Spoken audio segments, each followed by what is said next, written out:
Few cars can claim to have been referenced as a target for political gain, and indeed apparently as the basis for an entire resurgence in left-wing politics.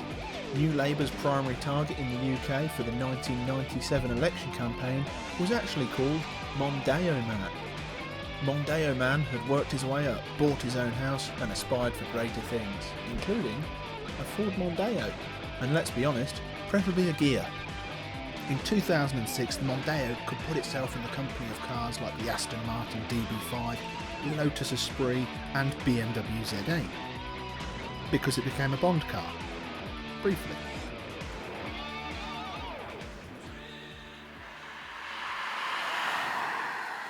I mean, even Nigel Mansell was driving one. And check out this video. Jackie Stewart basically saying the Mondeo was the greatest car ever, and it had some incredible attention to detail. But I suppose it's the attention to detail in small things that impresses me. For example, a pen holder. Look at this. Very convenient for the driver as well as the passenger. As a result of the Mondeo being so popular, every single Banner Homes housing estate then got flooded with them. And the next level of aspiration moved on. It moved on to the E46 3 Series, usually a base spec with round about 12 horsepower and about as many accessories as a wheelbarrow. A sort of rough wheelbarrow that hurts your wrists as well because they were fitted with first gen run flats. But fast forward to the year 2000 and Ford brings out the Mark III Mondeo, one of the best modern family hacks. And in an effort to get Mondeo Man back into Mondeo, they loaded them with kit, even in base spec form. Bearing in mind this is a 11-year-old base spec Mondeo, it comes as standard with stuff like cruise control, climate control, quick clear front windscreen, quite a decent stereo system. But the main thing on top of anything is the cup holder. You're looking around, you're thinking, where is the cup holder? And there's a button on the dashboard here. You press it, oh my goodness. It's incredible. It's like a sort of, it's almost like a robot arm coming out of the dash to grab your cup. That is, it's just brilliant. The interior for a car of this era is decent enough. It's pretty solid and everything's well laid out. Not particularly inspirational though, and there is one thing that really bugs me: the digital climate control. They've obviously used a digital system, I think, to try and compete with the German marques of the time and to make it feel a bit fancy. But instead of just a normal, temperature thing up and down with it, it's got like a red circle and a blue circle and this horrible little jumping bar that it's really slow. And if you get in the car in the morning and it's cold and you want to just put it up, you have to keep it takes and it all the way down again. You can hold it, but it's just rubbish. You always see cars going through thousands of miles of testing before they go on sale, and they're pissing around with their camouflage and pressing buttons. What are you guys doing? What are you actually? Who tested this system and thought, oh, that's fine? You see them, they go to Arjeplog as well in Sweden where it's freezing. Didn't they get in the car in the morning and go, this takes ages? It's just stupid.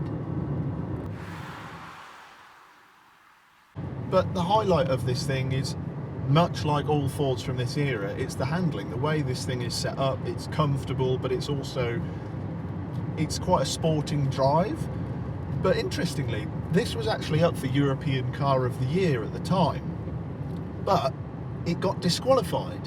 I think it might actually be the only car to have been disqualified from European Car of the Year. The reason why is apparently, rumour has it, that when the judges were taking apart the cars after they'd been assessed for the challenge, they found some of the suspension components on the Mondeo said European Car of the Year on them. So the judges suspected that Ford had put some uprated parts on the car to make it handle better for the judges. And Ford denied it, and they still do. I don't know, but what an accolade. And this steering, it's brilliant, especially when compared to similar models like the Toyota Avensis.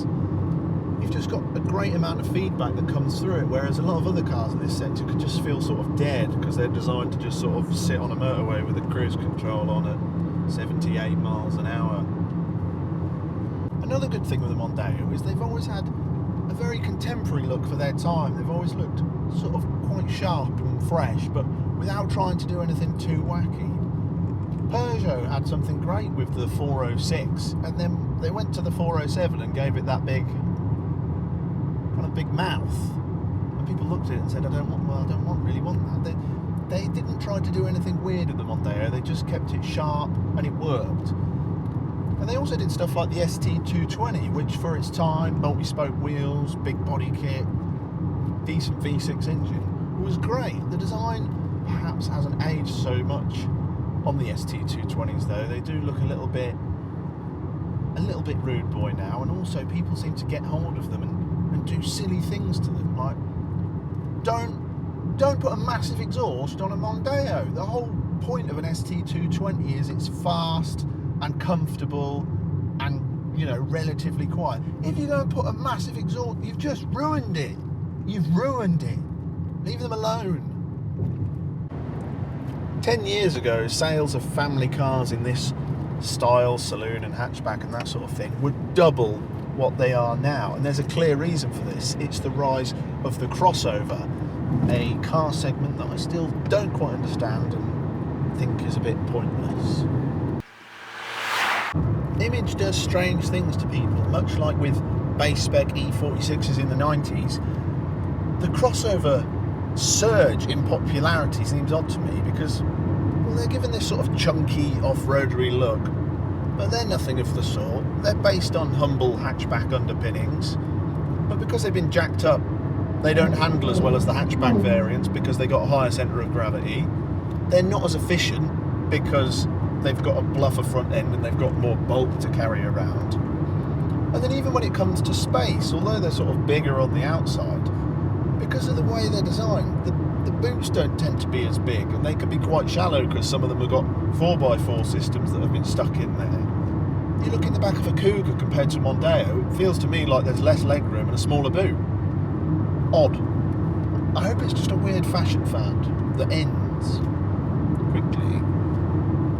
The strange thing for me with the massive downturn in sales of the Mondeo and cars like this in this sector, Renault doesn't even bother selling the Laguna here anymore. I don't know if anyone noticed. But anyway, SUVs, they're trying now to make hot SUVs, Range Rover SVRs and GLAs and weird crossovers with Duke Nismo. What's that? If you want something sporty, buy something sporty. Don't try and make a big boaty McBoat face try and go around a corner. It doesn't want to. Buy a Mondeo, use this as your daily driver, and then have something nice and sporty for the weekends, like a Boxster or a Series 1 Elise would be nice, wouldn't it? It makes a lot more sense. And then you don't have to spend every day driving to work in a great big thing with too much power and it pisses fuel out the... No, stupid!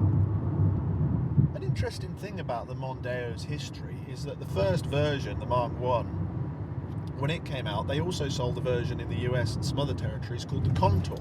So it was actually one of the first global cars. And when you think about it now, that's such a common thing. You know, Ford now sells the Fiesta and the Focus in the US. Fiat even sells the 500 over there.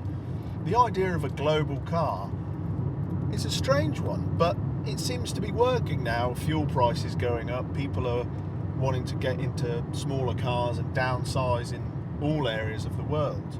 And I actually wonder if the global car phenomenon is something that actually saved the Mondeo. The fact that the latest model is now actually a rebadged Ford Fusion. It came out in the US first. I don't know if we'd actually still have the Mondeo were it not for the global car market. I think ultimately now could be the time for the Mondeo to get a resurgence. With more and more emerging car markets, you would think that more people think about cars more in terms of their actual on-paper attributes, how they drive, the space, rather than worrying massively too much about the image of a brand or the image of a particular product. Mondeo Man could now become international, perhaps. And one day Mondeo Man will be a robot, autonomous, like Johnny Cab. Robot Mondeo Man.